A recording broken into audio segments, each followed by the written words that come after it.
આજરોજ દેવભૂમિ દ્વારકામાં જે આપણે એક શિક્ષણનો પ્રશ્ન છે, આમ તો ઘણો ટાઈમથી આ શિક્ષણનો પ્રશ્ન છે, પણ છતાં આજે જિલ્લા શિક્ષણ અધિકારીને આપણે 1200 થી 1300 શિક્ષકોની ઘટ છે એક જિલ્લામાં.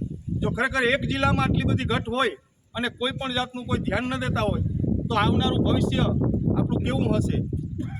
આ એક બાળકોનો સુરક્ષાનો પ્રશ્ન છે. એટલા માટે આજે આમ આદમી પાર્ટી અને સાથે મળી અને એક આવેદન આપ્યું છે જિલ્લા શિક્ષણ અધિકારીને.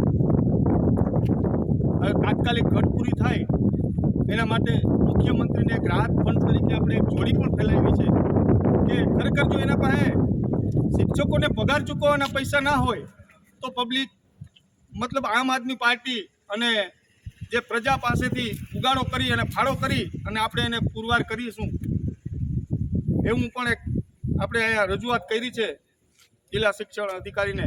અને આવનાર સમયમાં જો તાત્કાલિક ભરતી કરે એવી અમારી માંગ છે અને આ માંગ જો પૂરી નહીં થાય તો વધારે ઉગ્ર આંદોલન થશે એવી ચેમકી પણ અમે ઉચ્ચારીએ છીએ.